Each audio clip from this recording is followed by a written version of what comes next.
Hello, everyone, and welcome to the latest episode of Ada Angels.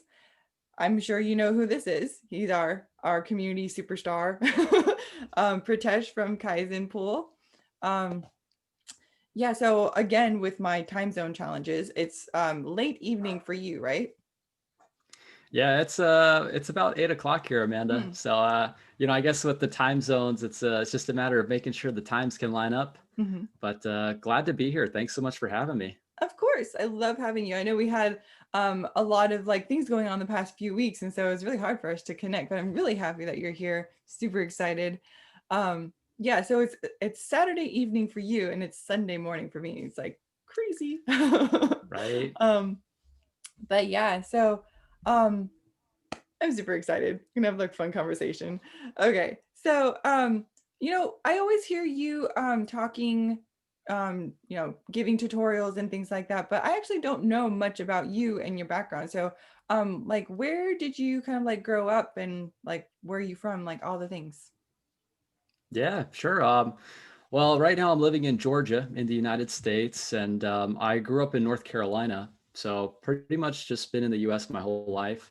I've actually got quite an interesting background. My grandparents actually are originally from India. And my dad was born in South Africa, and my mom was born in England. So from all over the place. Mm-hmm. And I was born here in the U.S. Grew up in North Carolina.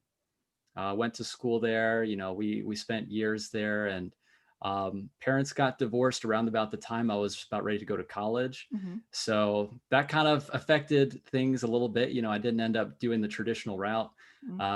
Being Indian, right? You're typically told, okay, it's like go to school, get a good job, all that kind of stuff. Follow that path. But Mm-hmm. just things that happened in life around that age, it just kind of, led me on a different path. And right now, I've just been working. I've been an entrepreneur since 18, Mm-hmm. 25 right now, just to put things into perspective. Mm-hmm. So just really enjoying the experience so far. And, now I'm just working. Cardano community has been a great experience because I've been in crypto now for about 3, 4 years, and I've been Mm-hmm. able to build a business, build a YouTube channel.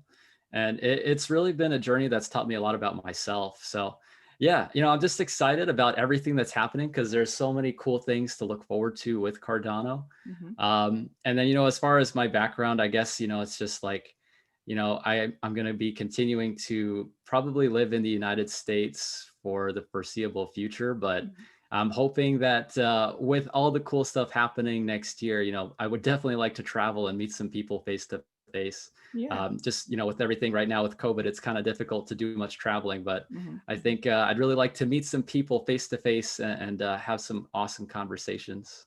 Oh, for sure. Yeah, the COVID definitely puts a damper on all that kind of stuff. Um, Oh yeah, so that's really interesting. Like, I'm sorry about the earlier turmoil for you, um, but yeah, like it puts you where you are now. So things happen for kind Yeah, of like a reason, right? So that's yeah, kind of yeah. awesome.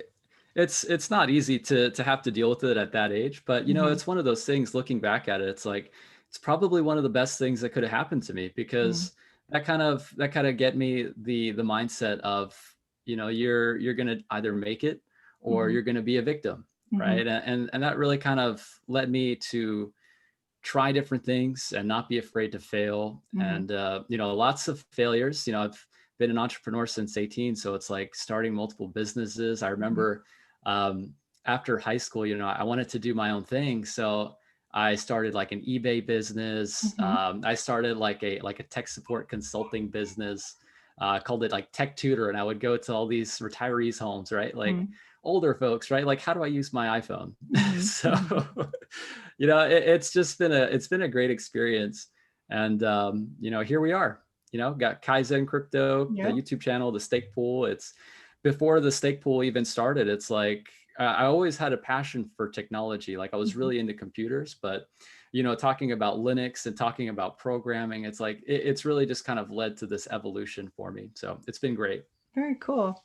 Your story sounds really similar to mine. Like, I have sort of like a natural entrepreneurship, I think, and it's not really the reason why I got into my stake pool, but like I've always had my own business stuff. So, like after I got married and I came to Korea, Korea is my home. So I went to school in Washington State, met my husband and came back to Korea.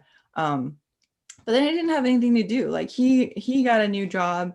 I started applying for jobs as well, but that was during the 2009 like hiring freeze that the government was going through. So they had frozen a lot of like funds for defense contracts and whatever.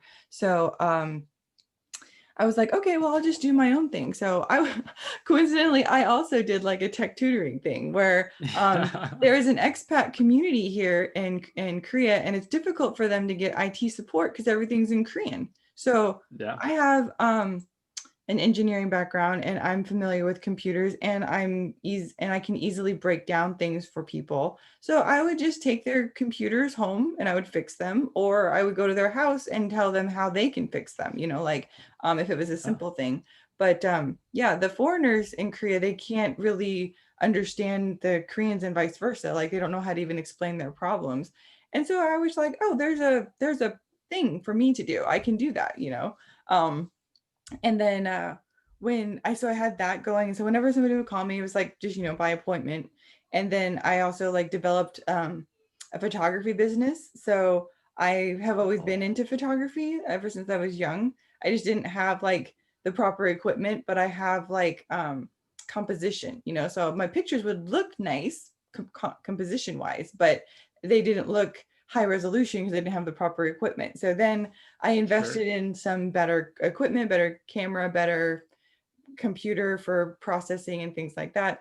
And I just kind of taught myself how to do more portrait style, less like just freestyle, like whatever you want. So there's actually like methods and skill for portrait photography, for newborn photography, for maternity photography. Like these different niches, they all have their own type of thing that you need to key in on to produce these type of images. And then of course there's the editing style. You develop your own editing style to bring out things to make it more dramatic or more mute or like whatever. So YouTube is an amazing tool to teach people things. And so like Yeah. self-taught photographer based on YouTube tutorials. So I just basically like took basic information what they gave me and then developed my own skill further. So I did that and I still do it, but it's like it does take a lot of time. And the biggest thing I didn't like about it was the clients. The clients are so whiny, and I don't deal with whiny people very much. Like I don't like it. So the demand of the especially the moms who are like pregnant, the pregnant moms, the maternity Oh photography, they're boy. so Yeah. emotional. The baby ones, the newborn photographs, they're the easiest sell because of the opposite effect. Like it's the baby hormones. Like they love everything. They're like, oh, everything's so cute. But the other ones, the maternity ones or the portrait ones, they're so critical of themselves. They're like, can you change this? Can you change this? And I'm like, oh, no. Yeah. Yeah. Yeah. So, so I did that. And then, but I've done so many things. Like I have an Amazon, like a for sale by Amazon business. So I have a few Really? things on Amazon that I sell. It was a complicated process to learn too. There's no real YouTube tutorials for that. I had to just kind of learn that on my Yeah. own. That's one thing that's interesting. It's like both of us are on YouTube right now. We're creating the content, but it's Yeah, like half the way we learn this stuff is by YouTube yeah, itself. So yeah. So it's kind of how I do learn things. I learn things from being inspired by other things, right? So yeah, and it's not that I copy them, but I get like kind of like the seed and I'm like, okay, I can do that, but I want to do it like this. sure. So things like that. Or I'll just be talking with my friends or my husband and I'll just develop this idea and I'm like, okay, so then I'll have this like very raw idea and I'll just like think about it and then I'll just build out from that. Like, okay, I can do it like this, but then it runs into this type of problem. So how do you solve that? And I just get this thing and I'm like, okay, and then I can deploy. Like I can do this. Yeah, Um, the Amazon one is a little bit more sticky because it involves more people. The more people that are involved, the more sticky it is. So um sure. the sourcing items from China is weird. It's like you got to talk to the manufacturers or the factories in China and they really want your business, but they don't exactly understand you perfectly the whole time because they don't speak English as their first language. And so there's been a few mistakes like when I order products, and even though I have the I don't want to say evidence, but I have the conversations that we have in the email chain saying that I wanted this and they gave me something else.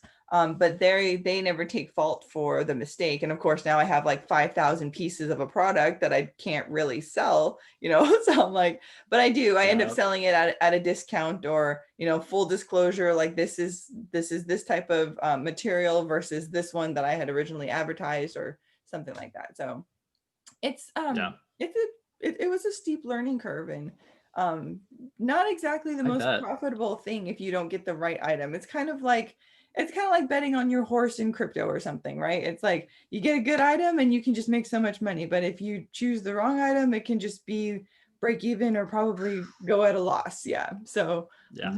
yeah.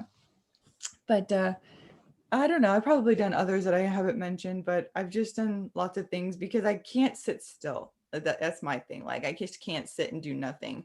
I know I have two kids. They keep me busy, but I need more too. Like I need more like for myself as well to be like focused on something. So I'm even doing like a master's degree right now. So I'm doing master's in applied Oh, nutrition. wow. Um, Okay. yeah, because I do health and wellness coaching to different Yeah. clients, and so So they, so that's your like your full-time job? Is that what you're doing yeah. like So full time? well, I coincidentally just got hired for a new job, and it's going to be about like real properties on the army installation here. So I have to like log and account for different types of real property.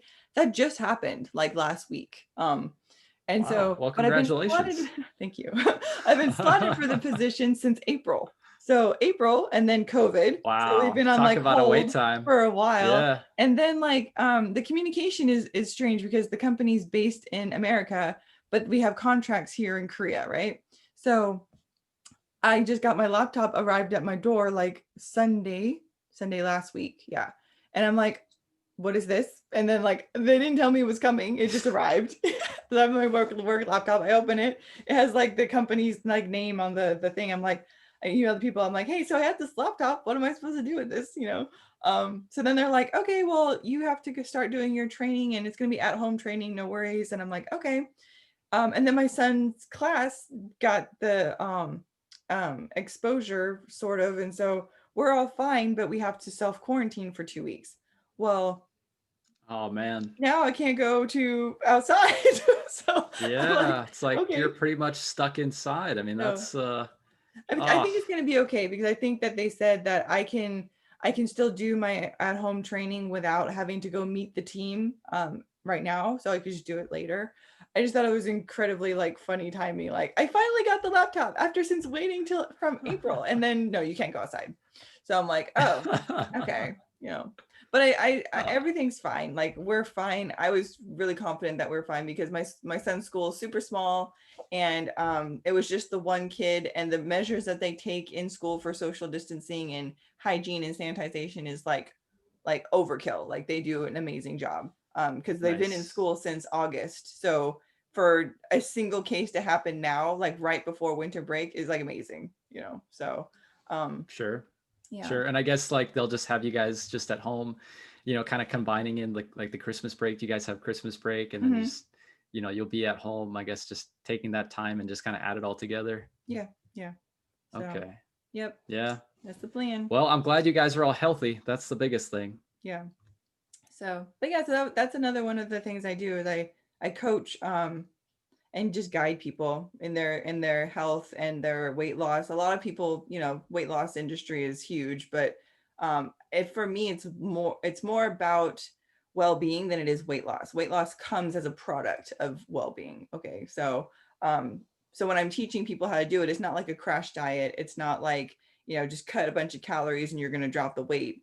Um, I change things in people's world, and then they just kind of like lose the weight that way.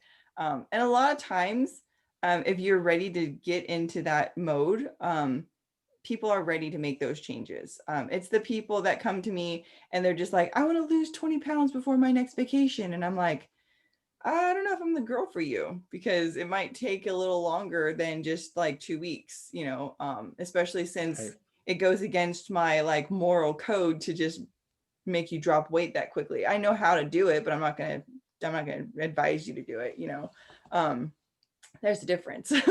So, but yeah, so I teach people how to do that, and it's really rewarding. I like seeing the product of my work, like they and I think it's really great. I like making so many baby birds like fly away all healthy, So yeah, I've coached many people. Like I have lost count, So um but yeah, so after doing that, I've decided to, get a little bit more accreditation to my name by getting the applied masters. So right now I have just like the basic certification through the company that I work for, but and of course, like I'm a product of my own like testimony, because I've also lost a lot of weight on while learning to do this program. Um, but uh, I was like, okay, well, I can do this program, and so I can teach others how to do this program.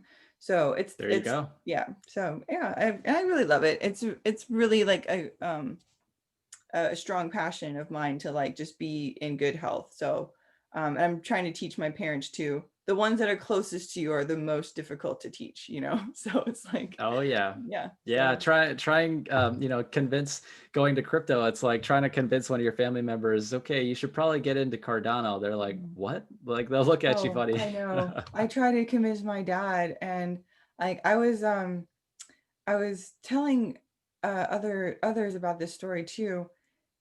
So, I mean, you're younger than me. You're like a baby compared to me. But so you probably don't I'll accept it. remember. That yeah, that's fair. That's fair. I mean, so I'm 34. You say you're 25. I mean, I'm like 10 years older than you. So, but when I was younger, I think I was about like 4 or 5 years old, we would go on these fishing trips, and my dad was US Air Force. And he would take this box, like this suitcase box with him, because that was our satellite phone. That was cell phones back then, Like now they're itty bitty. They're like this or smaller, right? But he had to be in contact with his squadron because he was the commander. So he can't be out of communications range. But we love to go fishing. And so we go fishing, and he takes this suitcase with him because he has to be in contact in case somebody calls him.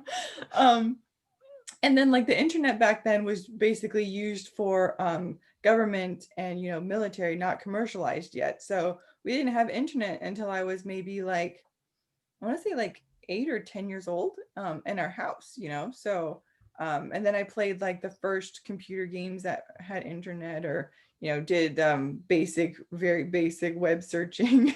So I remember those days. So I'm dating myself. But yeah, like when I was trying to get him into crypto, you would think that he would be a little bit more accepting of it, because he was there. He was my age when these type of evolutions were happening, from this moving into like satellite phones, moving into regular type of more mobile phones, to what we have today. And same thing for like internet and how they've evolved. And this is no different. This is a different type of evolution for technology, and like data storing, and what, like, just the technology evolves. It's a fact. It just happens, and he's just resistant to it. And I'm like, why? And so he just thinks, like, probably your parents too, like, it's just funny money, it's fake, it's not real. And I'm like, it is real. It's the next step of our like monetary system. Okay, and I tell them, because I've read things, and I've taken like my favorite class that I've taken when I first got into this whole thing was the open source classes from MIT. Like I love like listening to those classes, and I'll just listen to them in my earbuds and walking around. And my kids hate it when I listen to them in the car, and they're in the car with me. They're like, "Mom, can we just listen to music? Like, why do we have to listen to your classes?" And I'm like, "No, this is good. You should listen to this." But my favorite one is the blockchain and the evolution of monetary systems. That's like the most interesting one to me, because it's like you learn about blockchain, but you also learn about why we have what we have now. Like, what is money, the consensus around money, and the whole evolution of that system, where it starts with, like, as barbaric as sacrifices to, stones, valuable stones, to coins, to paper money. It's whatever you assign value to, right? And so Right. now it's evolving into something different, and it's natural. It's how we evolve, right? But my dad was so resistant to it. Like, he basically said, like, I'll give you some money if you shut up. Okay. Just like It's like, well, so, that's a fair argument. I mean, like, here, I'll take it. yeah, like, I just want you to be in it. Okay. I want you to not be left behind. That is my goal. Okay. Yeah. So but yeah, so that's kind of like that part of the story. But so for you, you say that you're into entrepreneurship and things like that, but how did you get into like crypto specifically, like crypto and then Cardano? Yeah, I mean, like, just going back to the whole entrepreneurship thing, I feel Mm-hmm. like the crypto interest definitely started before the YouTube channel. Just really interested in, like, how to make more money, how to be financially free. I think that that's really the goal that a lot of people have, Mm-hmm. by being in this space. I mean, the technology is definitely something that's kind of grown, as far as my interest. I've definitely become more involved in that sense, but I think the financial freedom aspect is really what kind of got me interested. Mm-hmm. And at the time, it was, I think, the beginning of 2017. I remember that I think Bitcoin was like $1,000, and I was thinking to myself, I'm like, wow, that is expensive. Like, why would somebody spend $1,000 for one Bitcoin? Looking back at it now, it's like hindsight's 2020. That is the cheapest Bitcoin you probably would have gotten, Mm-hmm. in the past like few years. But Mm-hmm. as far as how I really started to get involved with it, it was really just a matter of, okay, I became like obsessed, like completely obsessed Mm-hmm. with wanting to learn more. Like every single day I was watching YouTube videos. I remember some of the most favorite YouTube channels I would watch, Data Dash, Altcoin Daily. I Mm-hmm. remember seeing these YouTube channels when they were tiny, tiny, like right in the beginning of 2017. Mm-hmm. And of course now, just massive followings. Yeah. But that's kind of what led me to want to start my own YouTube channel. Mm-hmm. Seeing other community members like Rick, Philippe. I know we were actually talking about them a little bit earlier Mm-hmm. before we started the show. Yeah. Kind of sad to see that their last episode was Yeah. today, but they've definitely inspired me along my journey as well. And it's really just been a great experience, and now to see what we're looking forward to, it's like, Yeah. wow, really, really just, we're so lucky to be involved at this time. It's pretty incredible. Mm-hmm. Mm-hmm. Yeah. No, for Yeah. sure. So Yeah. what about you? I mean, like, when did you, because I know you said you were pretty early in this. I mean, like, what got you interested in crypto? When did you first learn about it? Okay, so my my experience is kind of like the opposite of yours, where you got interested in like what is Bitcoin and like how does it work and all that kind of stuff. Mine was like 2015, that time. It was like Bitcoin was kind of getting around. It was the buzzword to me. So I was just like, oh, I don't really know what this is. I don't do fads. I don't do fads, and I don't do first gen stuff, because first gen stuff always breaks, So it's like, Yeah. so I was like, well, we'll just see how it goes. I'm not going to be like gonna go and waste a bunch of time learning about something that's just gonna like fall off, as a fad. Um, and then it kind of took off a little bit, right? But I didn't keep up with it. I wasn't keeping tabs on it or anything like that. But then you hear like, oh, the Bitcoin crashed or the market crashed or whatever. And I'm just like, oh, see, so it was just a fad. It went up for a couple of years and then it died. And then it comes back. So I'm like, I still don't really know what it is. And then um husband and his friend are like talking about Cardano. My friend is more into different in coins and crypto and things like that. We don't really know a lot of the stuff.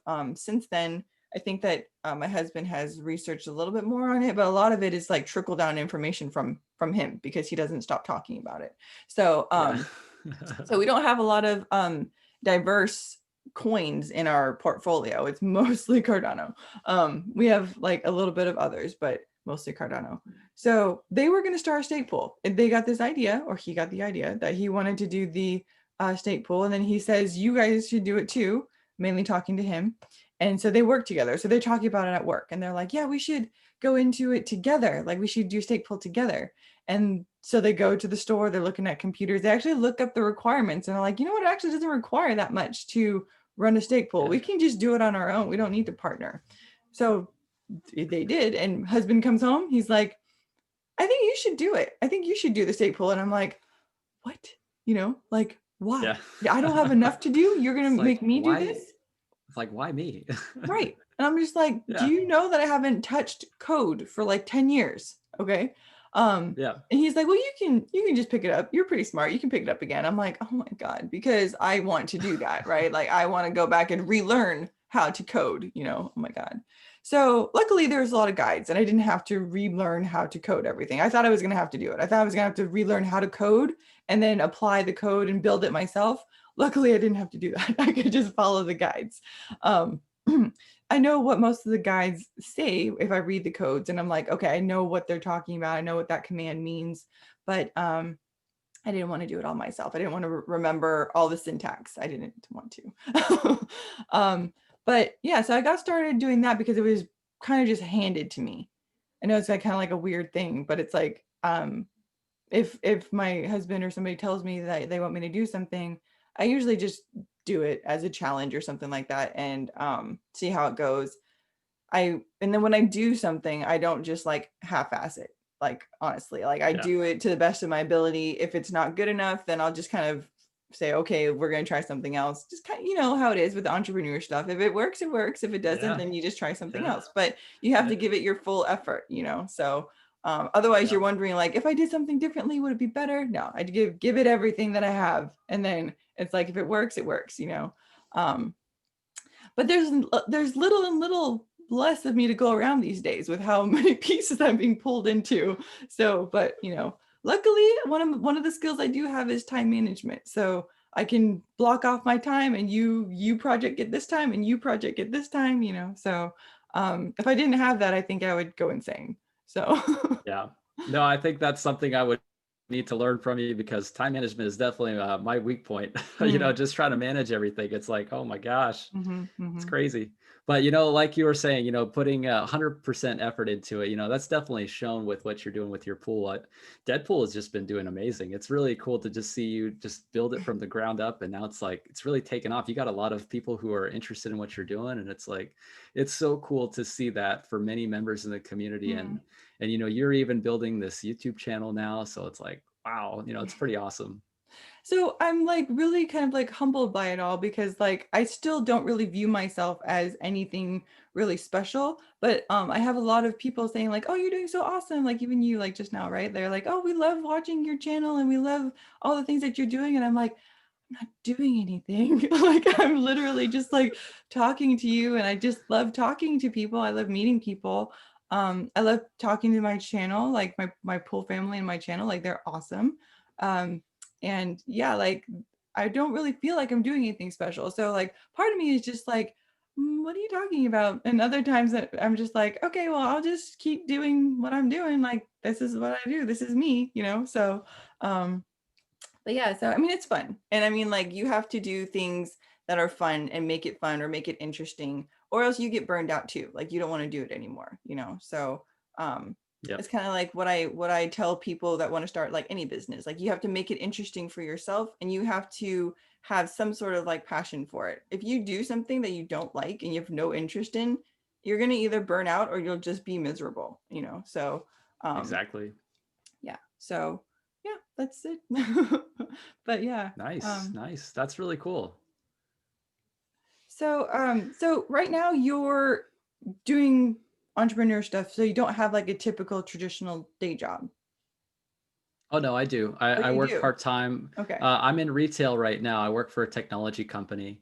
Yeah, just you know, sales. I learned Okay. how to sell from that job, Mhm. and it's really kind of helped me build people skills. Mm, Because before, I mean, just not having any experience at all, you know, I would just try and figure something out. But I feel like just kind of working my way up, and then like I'm at this job, but I'm secretly planning my escape route, you know, with You with see what I everything mean? going If on. you don't love your Yeah. job, you're always thinking of a way out, you know?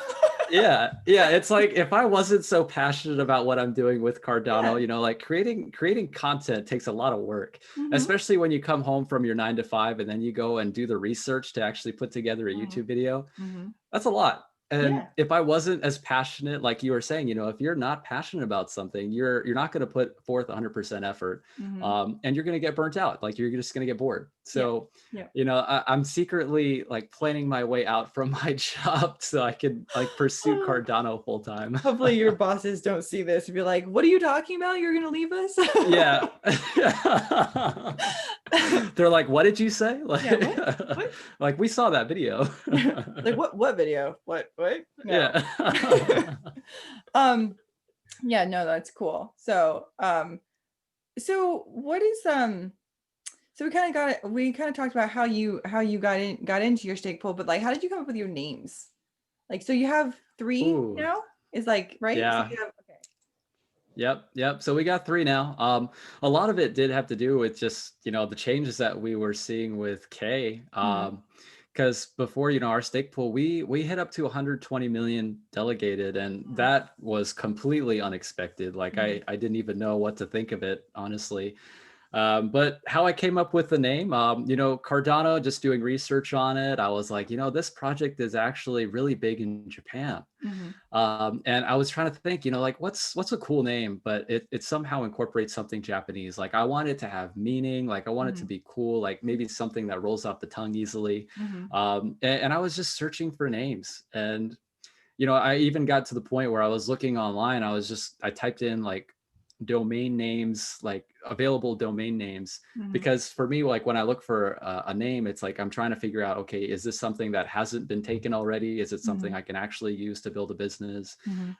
And that kind of led me to like one day out of the blue, just saw KAIZEN, and I was thinking about it over and over in my head. I was like, KAIZEN crypto. And it just kind of stuck. And I looked Hmm. up the meaning of Kaizen. I was like, what does Kaizen mean in Japanese? And it actually means continuous improvement. Hmm. So I was like, wow, that's really cool. You know, it's something that I kind of resonate with, and Hmm. how I live my life. And it's like it's got meaning, and I like the meaning of it. Hmm. So Kaizen crypto kind of stuck. And then the other pools, we've got Krishna and KRONO. Hmm. So pretty cool initiatives there. You know, I didn't think that I'd be at a point where I could actually start a charity. So Krishna is our charity pool, and we're doing stuff for India. Definitely once all this COVID stuff is over, I've never been to India, so having a reason to go is really cool for me. And, you know, Hmm. being able to give back and spread the word about Cardano. And then Chrono, so Ouroboros Chronos, it's like the time, like you got the epoch and slots Hmm. on the network. So I thought that was kind of cool, and started with the letter K. So I'm like, Hmm. hey, might as well keep it going. And then what we want to do with Chronos is really just, you know, I'm into creative stuff. Like I like to make video. I like graphic design. I know there's a lot of developers out there that build cool stuff for the community. Hmm. So, you know, once that pool gets to a point where it's profitable, I, you know, definitely want to help people who are interested in providing value with content, you know, Hmm. design, maybe like cool videos. If you're a Hmm. developer, you want to build an application, and you're not able to necessarily go for catalysts, maybe you could, you know, delegate to that pool, and then we can consider like sponsorships down the Hmm. road. So Hmm. that's the vision behind it. You know, we'll see what happens, but yeah, that's the story behind the pools. No, that's really awesome. So do you have you were telling me a little bit, I can't remember exactly the details, but you have a catalyst proposal. Yes, Yeah.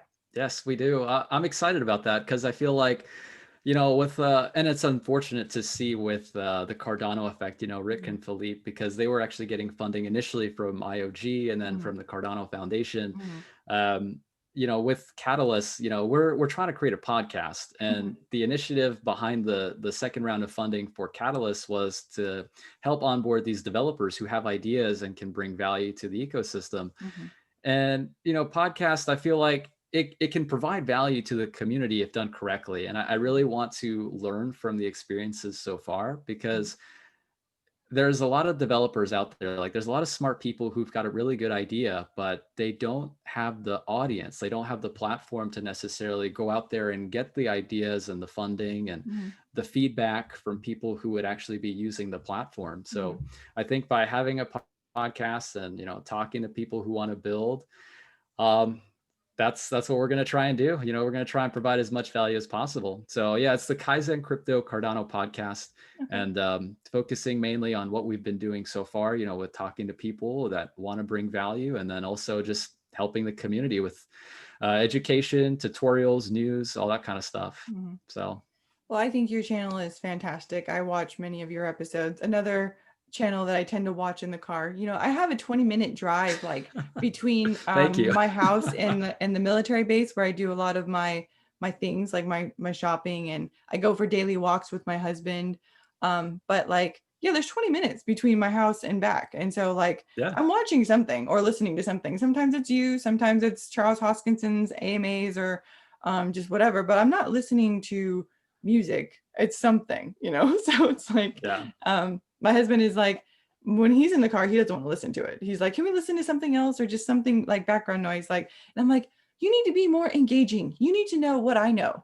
So he's just like, like, I don't want to explain everything to you. You just need to listen to the things too. He's like, no, that's your Yeah. thing. You listen to all the things and then you tell me if it's important. So I'm like, whatever. Yeah, that's what happens. So, Yeah. but yeah, so That's I listen to awesome. the things, and you're one of the things that I tend to listen to, especially when you give your updates. It's really awesome. So, yeah, let's put those descriptions in the or the links and stuff in the description so that we can get people over there and give Yeah. you the hand claps and things because it's Yeah, no, important. I really appreciate that. That's Mhm. that's really humbling to hear.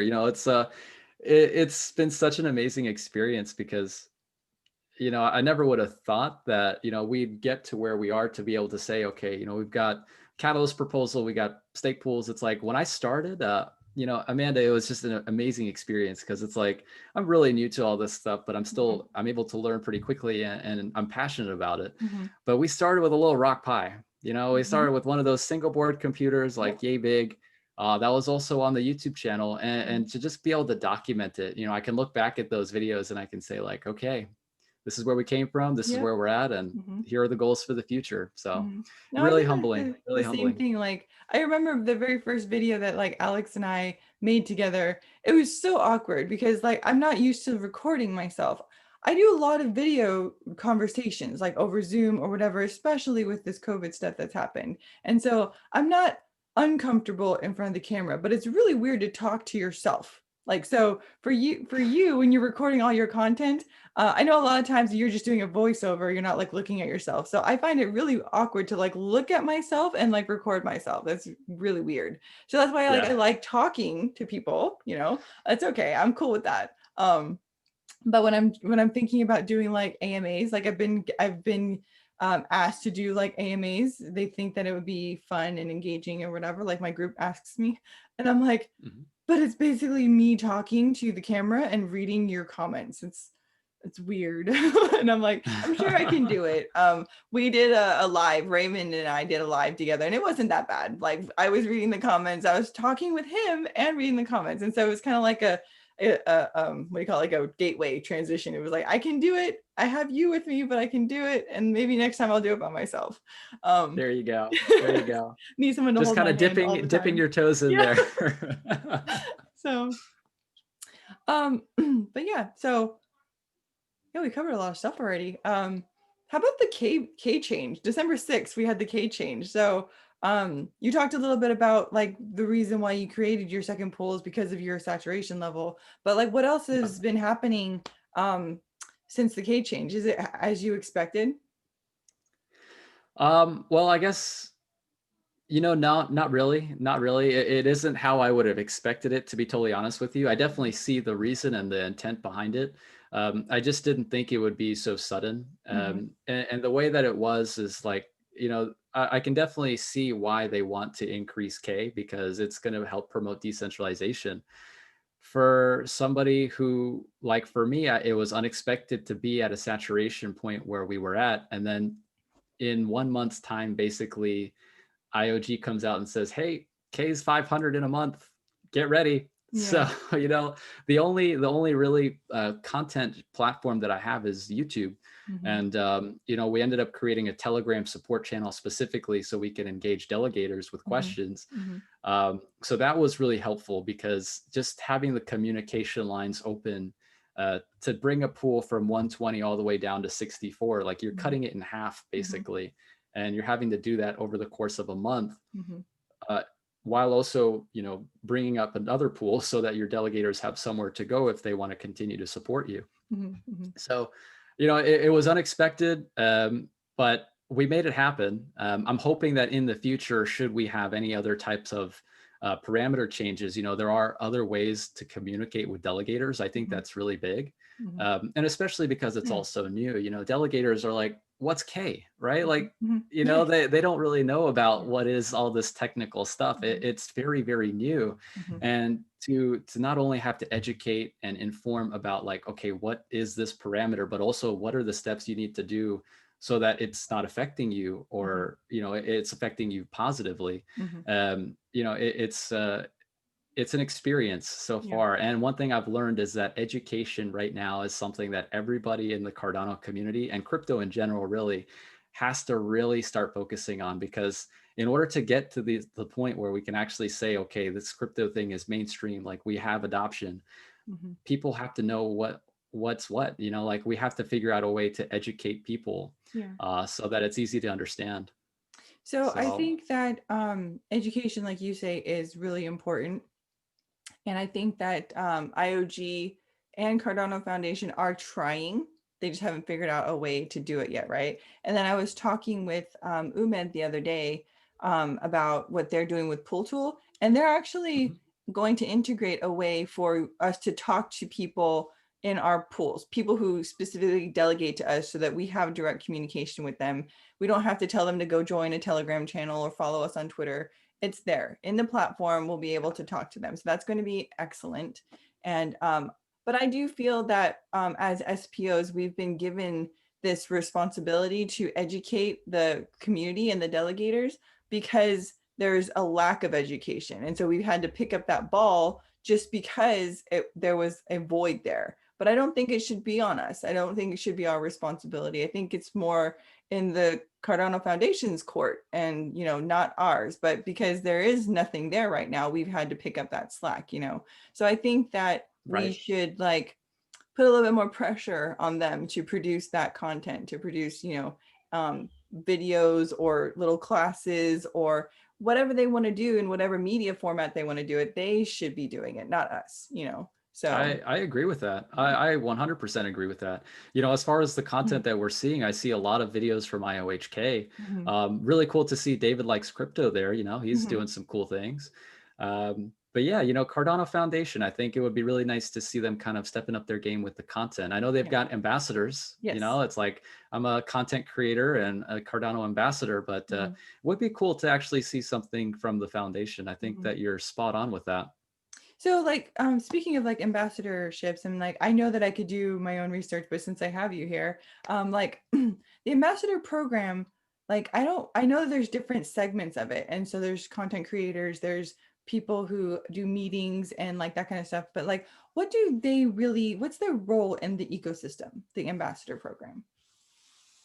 I really like that question. I think it's very subjective, Mhm. because as far as what they're looking for, really, I think it's just meeting some specific guidelines according to their criteria. So, like you're actually engaging with the community, like depending on your role. Like, let's say if you're doing meetups, Mhm. you have to be somebody who's facilitating a specific meetup Mhm. every so often with a certain group of people. You have to have a certain number, I think, but Mhm. one thing that's interesting is that with all this stuff going on with COVID, it's like somebody like a meetup coordinator, how would they be able to necessarily conduct a meetup with everything going on? Right. So I think a lot of it is subjective. And I mean, I guess with content creation, providing content, like for me, I'm a Cardano only YouTube channel, Mhm. Mhm. right? Like there are so many cryptocurrency YouTube channels, Mhm. and one that's specifically geared towards Cardano. I mean, like Mhm. that's it's hard to do. It's hard to Mhm. always create content specifically around one specific niche. Yeah. That's me So I too. guess I don't talk about anything else. So you and me, just Cardano. yeah, Yeah, yeah. It's really tough to be original sometimes. Like you Mhm, really just gotta kind of, use the spice of your own personality to kind of make it mhm, interesting. mhm. So like I also think it's really interesting, like some people when I watch their YouTube channels, it kind of like turns me off a little bit because they're just not really that interesting to listen to. But Sure. like I love your voice. I mean, it's kind of weird to say, but it's like I love your voice. So like you, Crypto Crow, I watch him sometimes. Like his voice is like really Yeah, deep and like gravelly. It's like just interesting. Like the texture is just interesting. And like Peyton, he has like this really smooth, like almost like Frank Sinatra smooth voice, you know? So it's like, yeah, I don't know, I'm weird that way. Like I'm very like audio sensitive. So um to give you an example of how sensitive, like I have a hi-fi system stereo. I listen to that, not TV. Like I don't watch TV.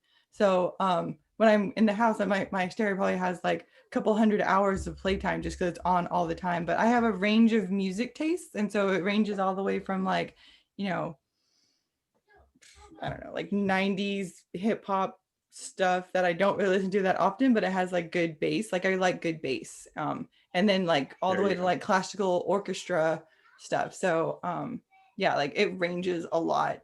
So and I have this like stereo with like big speakers with subwoofers and amp and turntable and everything like all the components are Yeah, there. And I'm like, I'll I just was sit in my chair and listen, and that relaxes me. So I was gonna say, like, you've definitely been stepping up your music game. I saw that the vinyl player that you got. Ah, Have you gotten any more cool records for that? so I got Abbey Road, the Beatles one, most The Beatles one? recently. Yeah. Uh-huh. And I'm Nice. probably going to collect more of them, but like it's hard to go shopping during COVID to go to the vinyl store. And I can buy them on Amazon, but sometimes the Amazon doesn't have everything that I want. And so most recently, I think my husband found um, Linda Ronstadt uh, collection for me because I like her a lot. So I couldn't Nice. find her on Amazon because they're not making new ones, so you can only find like used ones from like a store. And like there's local stores that I found that I can go to search, but they're not open because of COVID, and we're restricted from going to Seoul because that's where a lot of the new cases are, like 600 or 700 new cases a day. So we've been restricted by the government, military, American government, to not go because we fall under the military, American military rules and restrictions, as well as have to comply with the Korean government restrictions. And so we have to do both. And the US government is more strict for us. So Yeah. if they say that we can't go to Seoul and we're caught in Seoul, we could pretty much like lose our job and be deported. So it's serious. Yeah. So but yeah, so I love the different sounds. So people who haven't heard the different sounds between digital and vinyl, they think that it's silly. They're like, it's the same song. And I'm like, but there's a texture difference. And I don't know how to explain that. If you don't know, but kind of like just the what I kind of explained with your guys' different voices. You guys have different ranges and textures, and I just think that it's interesting, and it keeps me engaged. So That's um so that's pretty cool. That's awesome. yeah. It's weird to say. um so what else is new? Allegra's coming. So like what's coming up with Ah, like Allegra? I've been getting a lot of questions about like what do we need to do for preparation? And I think that that is awesome because as mhm. you know, we don't have to do much. You and I have to, but the delegators don't have to. So Yes, yes. So Allegra is coming up. So token locking, right? mhm, So we're going to see a lot of cool stuff with voting. So token locking is kind of one of those key elements to that, and also smart contracts. With what we're going to see with Gogan coming up pretty soon.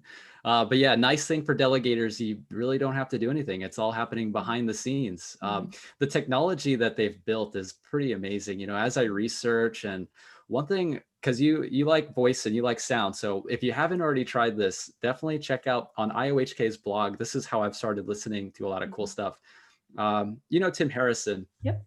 right? Tim Harrison is a really cool guy. He Mhm, does amazing jobs with facilitating these conversations. mhm, Definitely check out his audio of the blog posts. I know you'll love that. That's what I've started doing, mhm. and No, I his listen to voice is his audios too. incredible. Yeah. You do? Yeah. Yeah. No, like So I like love another like his weird, British accent. yeah, the accents are awesome. Yeah. And like, so did you hear in my other videos where I try to like pick out where you're from based on your accent? Like with Alex, like she didn't know that I could Yeah. tell where she was from in England based on her accent, you know? And I was just like, I said, you probably are like in like the London, Cambridge area, aren't you? And she's like, how did you know that? You know? And it was like Nice. basically like one of her videos that she posted. I don't know, I don't think it was her. It's her too because she has the same inflection on her O's. But like she was with somebody and they were piercing her daughter's ears and they had a very like strong like London accent. And I was just like, "Are you in the Cambridge area?" And she's like, "Well, how did you know that?" You know, so because they have weird different inflections, different zones of the countries have different inflections on their words, and specifically Yeah. the O's in that area is really noticeable. um it's kind of weird, but what was I going to ask you? I forgot now, totally lost it. Oh no, Well, we I were know we were talking about the hard fork. Kind of got mhm. off on a tangent there, Yeah, but yeah, I what mean, was it had to do um, with I, like the sounds, so yeah, I was oh listening no, to him. I guess it just kind of the blog, the video the blog. blogs. Um, Yes, so yes. so another place where I listen to the blogs is a lot of time in the bathroom, brushing my teeth, like fixing my There you hair or go. whatever. But also like in Yeah. the shower, I have a shower speaker, so it's like put it on the shower, like listen. So there's a couple of times where I'll listen to him like first thing in the morning because I'll check the notifications and I'll be like, oh, there's a new blog post. Play. I'm like taking a Yeah. shower and like listening to him. So it's not weird. I'm not doing anything weird, but it's like it's just time. There's not enough Yeah. time, you know? So it's like anytime that I'm just like doing something that's like mundane, I'm not doing anything engaging, I'm usually listening to something like that. So Absolutely. Absolutely. Yeah, it's one of those things, it's like constantly learning, but then also it's like being able to still use your hands and kind of work mhm, at the same time. Like for mhm, me, I love these. These are great because these are wireless, but then I can mhm, also use it for podcasting. mhm, So, mhm, yeah, I'm always listening to audiobooks and podcasts. mhm. But yeah, going back to your question. So, I mean, talking about the hard fork, Yeah. nothing that delegators really need to do. Mhm. For us, SPOs, you want to make sure you're upgraded because Yes. otherwise you'll be forked off. I like how Kyle put it. You'll be forked into oblivion. So Mhm, mhm. Yeah, you want to he's make sure that funny. you're updated. Yeah. So I put a couple of posts on Twitter, and I've also put a post on Facebook, but the Facebook one kind of got misunderstood because I didn't put SPO, but it was targeted towards SPOs, but then the delegators were like confused about it, and then the moderators took off the comments because they're just like it's only for SPOs, like don't worry about it if you're just a delegator, which is true. But I wanted SPOs to also realize that I saw in the channels that it hasn't really been. It's not, how do you say? It's not common knowledge. It hasn't. This is the first time that I saw it. That if you don't upgrade, it's not like previous times where it'll still work and you can just take your time. If Yeah. you don't, then you won't make the fork and you won't get rewards, and so Right. like you might still produce blocks because it's still compatible, but you're not going to be qualified for rewards, and so it's important that you join us in the new Yes. upgrade. come to the dark Yes. side. um so yeah, we have to keep posting about it and make sure that people are keeping up with it because it's not just like, oh, it's just another upgrade, another node upgrade. It is, but it's an important one. So um Yes. Yep. so so that's Allegra. I also tend to talk about these days more like adoption. Seems to be kind of a popular or a hot topic, and everyone has their different views on what adoption looks like. And so I like to ask people, what does adoption look like to you right now? Sure. Um, well, I mean, as far as adoption goes, I think that when we can say that crypto is truly mainstream, Hmm. we'll end up using it and not even realize that we used it. I think Hmm. that that's where it's going to be maybe within the next decade, Hmm. maybe longer, maybe sooner. I'm not sure, but I think that's really the point in time where we can really say that crypto is mainstream. It's like you're going to go swipe a card Hmm. at your local grocery store, and it's going to have some form of crypto payments, but Hmm. it's going to be just like cash, right? It's going to be very, very liquid. And cash also, talking about that, cash is going to become very quickly Yeah. outdated. I think it's already at a point now where we're pretty much a cashless society. Mhm. But for me, it's like I don't really see the need to want to spend cryptocurrency. Mhm. One thing I think is really cool that people in the community are doing is the pizza challenge. Yeah. I saw them trying to, like buy pizza with ADA. So I Mhm. think it's a great way to be able to actually teach people and educate people about crypto. Mhm. But right now it's just I'm at a point where it's like I don't think that crypto, and just my opinion, just thinking out loud, Yeah. but I don't think that crypto is something that people are going to want to spend.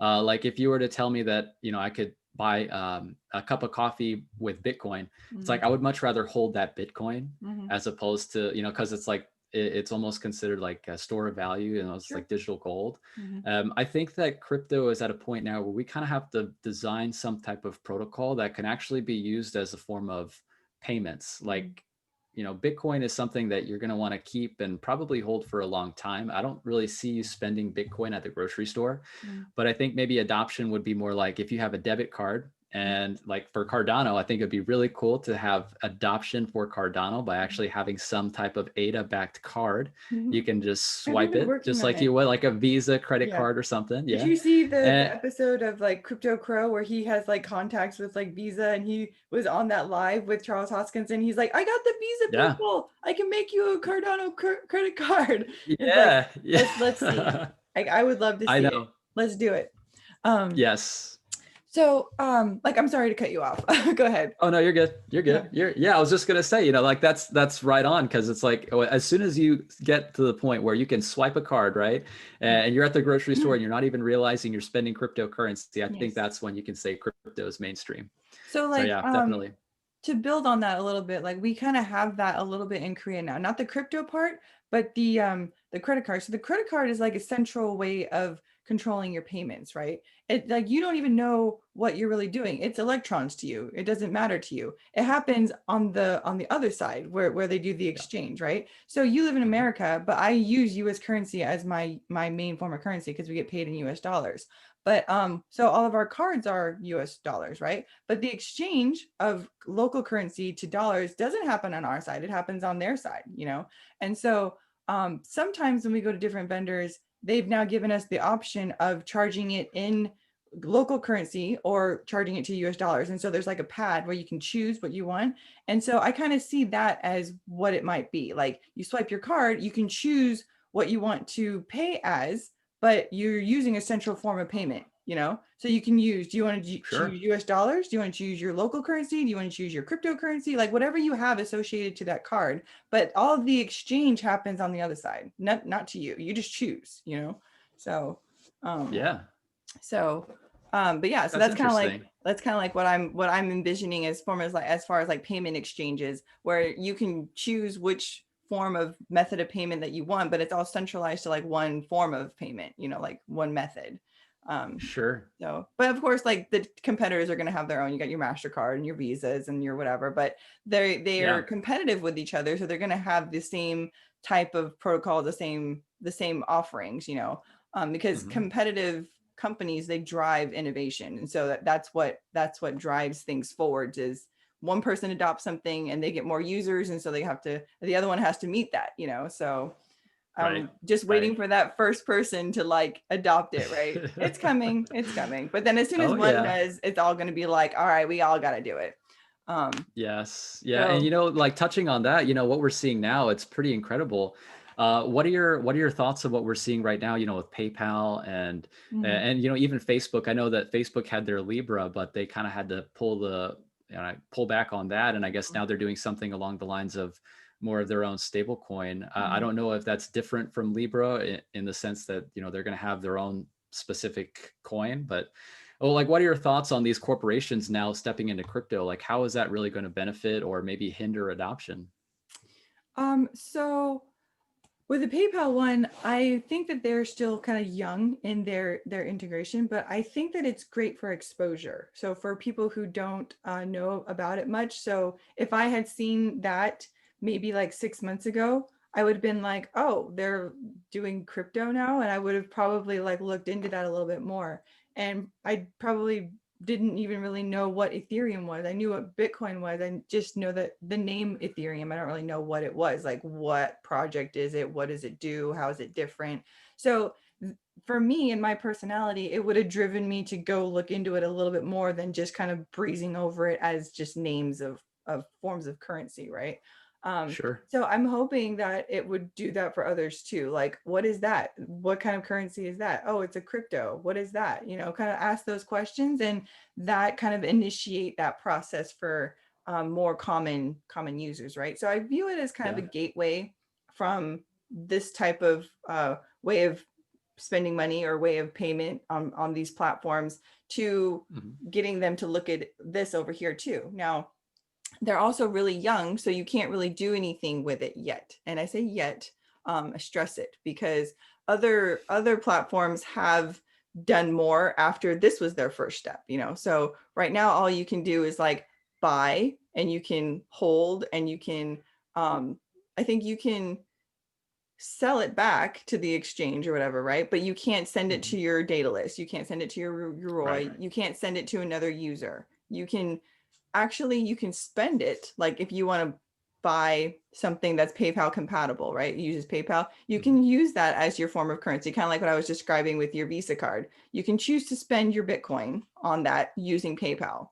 So that's kind of interesting too. So if you wanted to do Yeah. it and you don't have a Bitcoin credit card, or you don't have BitPay or something like that, you can use PayPal and spend your cryptocurrency that way. So I think that's interesting too, a step in the direction of using your crypto as payment, you know. So I Yeah. think that it's the right direction, it's the right steps for people using it and adopting it in their everyday lives, you know. Um, Yeah. but a lot of people, they're still unaware of crypto space and what it really does. Is it a fad? Is it just a niche market? And it just gives more exposure and more opportunity to kind of look into it. I agree. I agree with that. It's kind of like that gateway, Hmm. just to kind of build exposure. Somebody's pretty familiar with PayPal. Maybe they're like, okay, I've heard of Bitcoin, but then Hmm. just going further from there. So Hmm. yeah, that makes sense. Yeah. So, and then I don't know if you have other opinions about like more on a global scale, like adoptions of blockchain into like institutions and governments. Like, do you have like opinions on how best to make first steps in that direction? Because right now, what we're seeing is like a lot of resistance, a lot of hesitation to take those first steps. So, Yeah. what do you think would be like something that would be that nudge forward for them? I mean, we're seeing a lot of things now with CBDCs, these central bank digital currencies. Hmm. And I think inevitably, as we move towards a digital world, Hmm. like all currencies, as opposed to having paper dollars, it's probably going to be digital. Hmm. The only thing, though, is that I don't know if you would consider that a cryptocurrency, because most likely it would be something that's centralized. If it's issued by like the Federal Reserve or the ECB, Hmm. it's not necessarily a distributed ledger. I think that's really going to be the selling point behind a lot of these cryptos like Bitcoin and Cardano. Hmm. Um, but as far as being a government or like a corporation getting on the bandwagon, Hmm. they're going to try and compete. What was the quote? It was like, first they laugh at you, something like that. Like then they want to join you or something like that. I Hmm. can't remember the quote, but I think that really kind of highlights the process that these corporations are going to go through, because it's Hmm. like they want to hold on to their power as long as possible, Hmm. and then at the point where they realize that this is not going away, Hmm. they're going to have to think of something, and they're going to be playing catch up. Yeah. So I think Well, that's like where we're at with these corporations. for me, like it seems like they don't want to change what they already have in place. You know what I mean? Because it change is Yep. difficult. You have to basically like break down what you already have and then rebuild it with blockchain, because you can't just upgrade what they have now with blockchain. You have to rebuild it with the blockchain, right?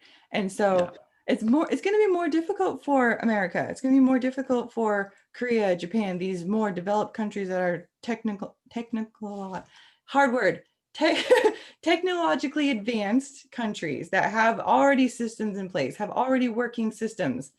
working systems. I So, know, right?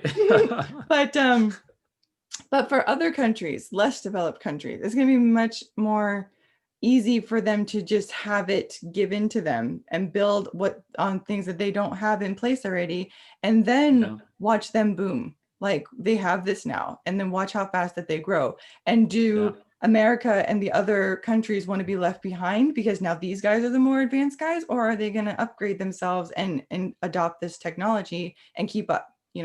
So like exactly. I think And that's what's to going to that happen. point, yeah, and you're totally right, because it's like, think about what Cardano's trying to do in Africa. Hmm.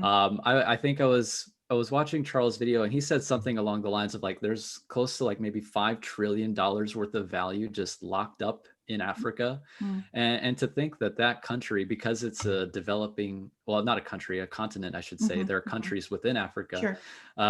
But like, let's say if you were to go to some place like Nigeria or Ethiopia, these people, they don't have the same type of like amenities that we do here in the United States. Like Hmm. for a country such as the United States, like the global reserve currency, Hmm. everybody's got like, well, for the most part, a bank account, there's easier access to finance, Hmm. and things like that. But as opposed to these developing countries in Africa, I think that's really, really exciting, because like you're saying, they're going to be they're just jumping over these developing or these developed economies, Hmm. and they're using this blockchain technology to go for the financial services, for the decentralized identity, Right. supply chain, like logistics. I mean, think Hmm. about all the value that's locked up within these geographic locations. And then Yep. to think that the United States is going to be looking at these countries and saying, hey, wait a minute, we got to get on this, Yeah. because they're going to surpass us. Yeah. And it's pretty mind boggling to think Yeah. about. And like I don't know if I was listening to one of Charles Hoskinson's AMAs or if I was talking with someone else, but like um the whole thing wrapped around like economic identity is huge for those type of places, because like in Africa they don't have somewhere to build. They don't have the means or the technology to do that. But wait until they get this. Then Yeah. like with the latest announcement of the thing, they've given you all of the codes to choose from. It doesn't matter, just come and build something. Can you imagine like how much building is going to happen? How many people are going to come because they're not restricted to the language that the developers on the chain have been using. They say you can use whatever you want, it doesn't matter, just do it. Yep. So it's like wow. you know Yeah. so Yeah. Exciting. yeah. Like I'm not a builder, but I'm excited to see what people are going to build. And I was talking with the Chris from Reach, right? And I love what he said. He just made me laugh so much. It was just like, we need to make it so that people are building fart apps. Like that's like the Yeah. best quote from that whole show. It's like that's how we get like all the users. That's how it's like a household thing. Like people are just gonna like create bullshit things. So it's funny. Yeah. Yes, exactly. So yeah, we need the important stuff, but we need the fun stuff too. Like that's how we get like all different kinds of users. So, but yeah, I really enjoyed talking to you. Do you have anything else that we should talk about? I'm Yeah. kind of like out of ideas. No, I really enjoyed the conversation too. I think that it was great. I know that we've been trying to put something like this together for a while, but Yeah. I'm so glad we finally got the opportunity. And kind of bummed we didn't get to see Alex. I know you were explaining to me what was going on there, but I Yeah. wish her all the best as well. I know that Yeah. she's going to be doing amazing things. Mhm. Yeah, But Alex is doing yeah, really well. that's She's great. She's just less into the YouTube thing. It was also really hard time commitment for us because like we're on opposite sides of the world. Like I'm Korean, she's UK, so it was really hard for us to like time the things, and so it was just she didn't she decided to step away from it for a while. But I'm gonna have her on as guests in the future.